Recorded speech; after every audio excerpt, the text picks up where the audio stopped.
महामारी विद्या का वर्णन। महेश्वर कहते हैं, देवी, अब मैं महामारी विद्या का वर्णन करूंगा जो शत्रुओं का मर्दन करने वाली है।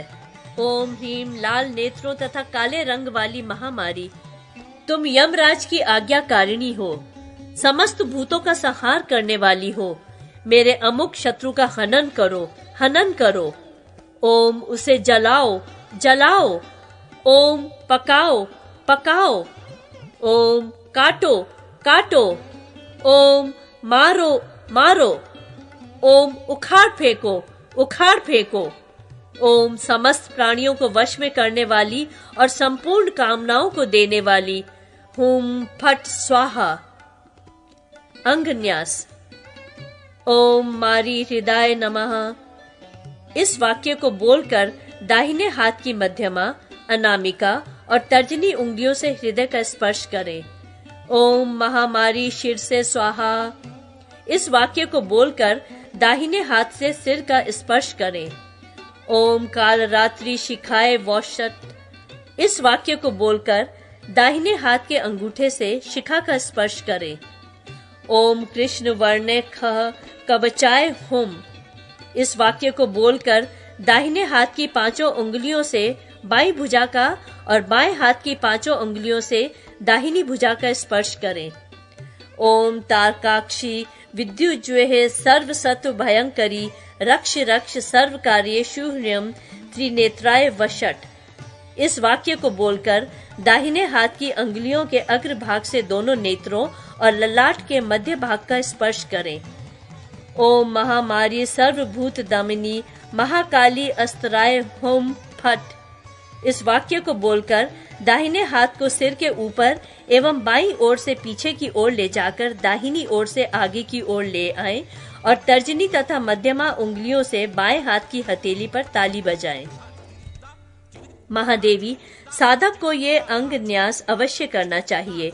वह मुर्दे पर का वस्त्र लाकर उसे चौकोर फाड़ ले। उसकी लंबाई चौड़ाई 3-3 हाथ की होनी चाहिए। उसी वस्त्र पर अनेक प्रकार के रंगों से देवी की एक आकृति बनावे जिसका रंग काला हो। वह आकृति 3 मुख और 4 भुजाओं से युक्त होनी चाहिए। देवी की यह मूर्ति अपने हाथों में धनुष, शूल, कतरनी और खड्वांग खाट का पाया धारण किए हुए हो। उस देवी का पहला मुख पूर्व दिशा की ओर हो और अपनी काली आभा से प्रकाशित हो रहा हो तथा ऐसा जान पड़ता हो कि दृष्टि पड़ते ही वे अपने सामने पड़े हुए मनुष्य को खा जाएगी। दूसरा मुख दक्षिण भाग में होना चाहिए। उसकी जीभ लाल हो और वह देखने में भयानक जान पड़ता हो। वह विकराल मुख अपनी दाढ़ों के कारण अत्यंत उत्कट और भयंकर हो और जीभ से 2 गलफड़ चाट रहा हो। साथ ही ऐसा जान पड़ता हो कि दृष्टि पड़ते ही ये घोड़े आदि को खा जाएगा। देवी का तीसरा मुख पश्चिमाभिमुख हो। उसका रंग सफेद होना चाहिए। वह ऐसा जान पड़ता हो कि सामने पड़ने पर हाथी आदि को भी खा जाएगा। गंध पुष्प आदि उपचारों तथा घी मधु आदि नैवेद्यों द्वारा उसका पूजन करें। पूर्वोक्त मंत्र का स्मरण करने मात्र से नेत्र और मस्तक आदि का रोग नष्ट हो जाता है।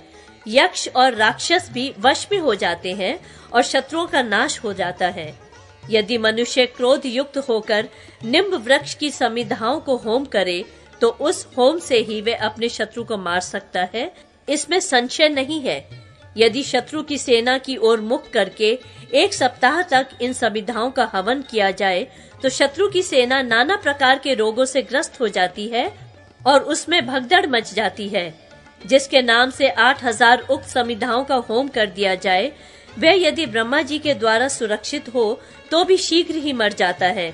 यदि धतूरे की 1 सहस्त्र समिधाओं को रक्त और विष से संयुक्त करके 3 दिन तक उनका होम किया जाए तो शत्रु अपनी सेना के साथ ही नष्ट हो जाता है। राई और नमक से होम करने पर 3 दिन में ही शत्रु की सेना में भगदड़ पड़ जाएगी। शत्रु भाग खड़ा होगा। यदि उसे गधे के रक्त से मिश्रित करके होम किया जाए तो साधक अपने शत्रु का उच्चाटन कर सकता है।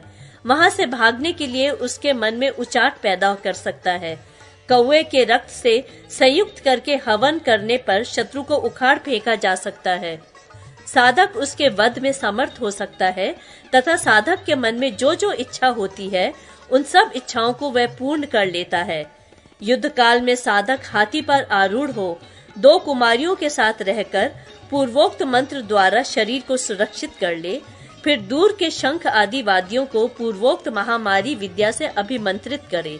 तदंतर महामाया की प्रतिमा से युक्त वस्त्र को लेकर समरांगन में ऊंचाई पर फहराएं और शत्रु सेना की ओर मुंह करके उस महान पट को उसे दिखाए। तत्पश्चात वहां कुमारी कन्याओं को भोजन करावे, फिर पिंडी को घुमाए। उस समय साधक ये चिंतन करे कि शत्रु की सेना पाषाण की भांति निश्चल हो गई है। वे ये भी भावना करे कि शत्रु की सेना में लड़ने का उत्साह नहीं रह गया है, उसके पांव उखड़ गए हैं और वे बड़ी घबराहट में पड़ गई है। इस प्रकार करने से शत्रु की सेना का स्तंभन हो जाता है। वह चित्र लिखित की भांति खड़ी रह जाती है, कुछ कर नहीं पाती। यह मैंने स्तंभन का प्रयोग बताया है। इसका जिस किसी भी व्यक्ति को उपदेश नहीं देना चाहिए। ये तीनों लोकों पर विजय दिलाने वाली देवी माया कही गई है और इसकी आकृति से अंकित वस्त्र को माया पट कहा गया है। इसी तरह दुर्गा, भैरवी, कुब्जिका, रुद्रदेव तथा भगवान नृसिंह की आकृति का भी वस्त्र पर अंकन किया जा सकता है। इस तरह की आकृतियों से अंकित पट आदि के द्वारा भी यह स्तंभन का प्रयोग सिद्ध हो सकता है। तंत्र विषयक 6 कर्मों का वर्णन। महादेव जी कहते हैं, पार्वती, सभी मंत्रों के साध्य रूप से जो 6 कर्म कहे गए हैं उनका वर्णन करता हूँ, सुनो। शांति, वश्य, स्तंभन, द्वेष, उच्चाटन और मारण, ये 6 कर्म हैं। इन सभी कर्मों में 6 संप्रदाय अथवा विन्यास होते हैं, जिनके नाम इस प्रकार हैं: पल्लव, योग, रोधक, संपुट, ग्रंथन तथा विदर्भ। भोजपत्र आदि पर पहले जिसका उच्चाटन करना हो उस पुरुष का नाम लिखें। उसके बाद उच्चाटन संबंधी मंत्र लिखें। लेखन के इस क्रम को पल्लव नामक विन्यास या संप्रदाय समझना चाहिए। यह उच्च कोटि का महान उच्चाटनकारी प्रयोग है। आदि में मंत्र लिखा जाए, फिर साध्य व्यक्ति का नाम अंकित किया जाए। यह साध्य बीच में रहे। इसके लिए अंत में पुनः मंत्र का उल्लेख किया जाए। इस क्रम को योग नामक संप्रदाय कहा गया है। शत्रु के समस्त कुल का संहार करने के लिए इसका प्रयोग करना चाहिए। पहले मंत्र का पद लिखें, बीच में साध्य का नाम लिखें, अंत में फिर मंत्र लिखें, फिर साध्य का नाम लिखें, तत्पश्चात पुनः मंत्र लिखें। यह रोधक संप्रदाय कहा गया है। स्तंभन आदि कर्मों में इसका प्रयोग करना चाहिए। मंत्र के ऊपर, नीचे, दाएं, बाएं और बीच में भी साध्य का नामोल्लेख करें। इसे संपुट समझना चाहिए। वश्याकर्षण कर्म में इसका प्रयोग करें। जब मंत्र का एक अक्षर लिखकर फिर साध्य के नाम का एक अक्षर लिखा जाए और इस प्रकार बारी बारी से दोनों के एक एक अक्षर को लिखते हुए मंत्र और साध्य के अक्षरों को परस्पर ग्रथित कर दिया जाए तो यह ग्रंथन नामक संप्रदाय है। इसका प्रयोग आकर्षण या वशीकरण करने वाला है। पहले मंत्र का 2 अक्षर लिखें, फिर साध्य का 1 अक्षर।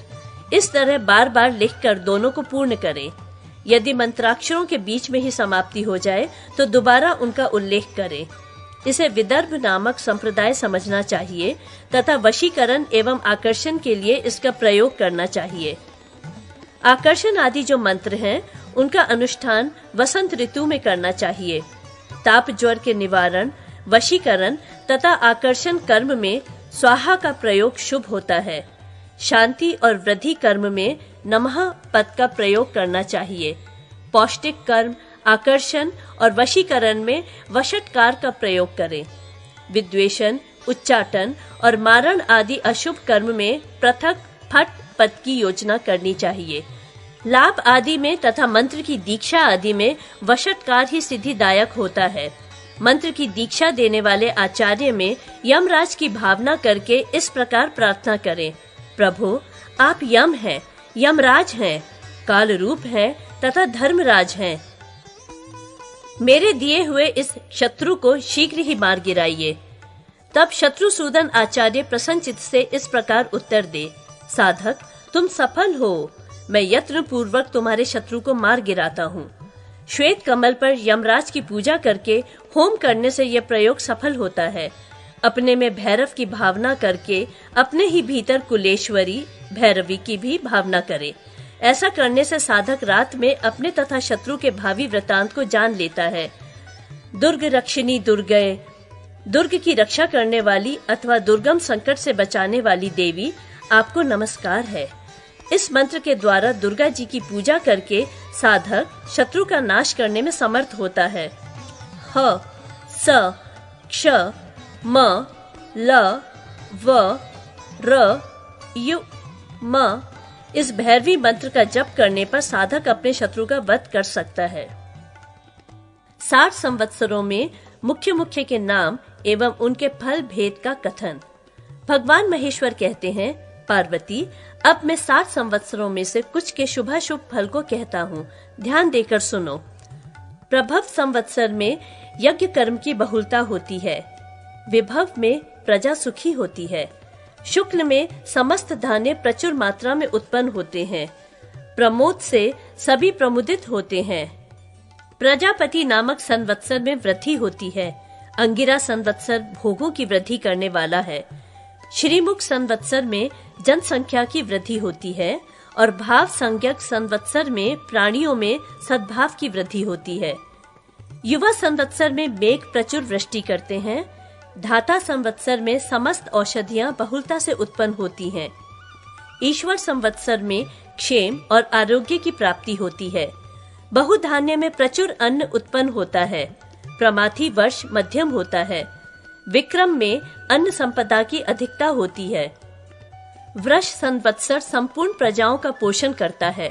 चित्रभानु विचित्रता और सुभानु कल्याण एवं आरोग्य को उपस्थित करता है। तारण संवत्सर में मेघ शुभकारक होते हैं।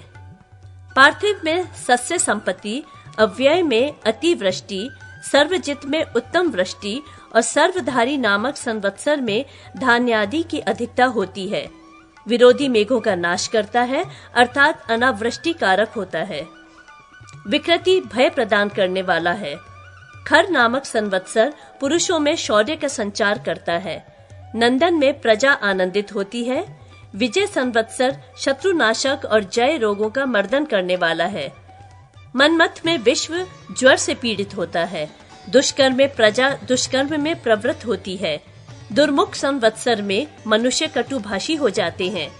हेमलम से संपत्ति की प्राप्ति होती है। महादेवी, विलंब नामक संवत्सर में अन्न की प्रचुरता होती है। विकारी शत्रुओं को कुपित करता है और शार्वरी कहीं कहीं सर्वप्रता होती है। पल्लव संवत्सर में जलाशयों में बाढ़ आती है। शोभन और शुभ कृत में प्रजा संवत्सर के नामाकुल गुण से युक्त होती है। राक्षस वर्ष में लोक निष्ठुर हो जाता है। आनर संवत्सर में विविध धान्यों की उत्पत्ति होती है। पिंगल में कहीं कहीं उत्तम वृष्टि और काल युक्त में धन हानि होती है। सिद्धार्थ में संपूर्ण कार्यों की सिद्धि होती है। रौद्र वर्ष में विश्व में रौद्र भावों की प्रवृत्ति होती है। दुर्मति संवत्सर में मध्यम वर्षा और दुंदुबी में मंगल एवं धन धान्य की उपलब्धि होती है। रुधिरोद्गारी और रक्ताक्ष नामक संवत्सर रक्तपान करने वाले हैं। क्रोधन वर्ष विजयप्रद है। क्षय संवत्सर में प्रजा का धन क्षीण होता है। इस प्रकार 60 संवत्सरों में से कुछ का वर्णन किया गया है।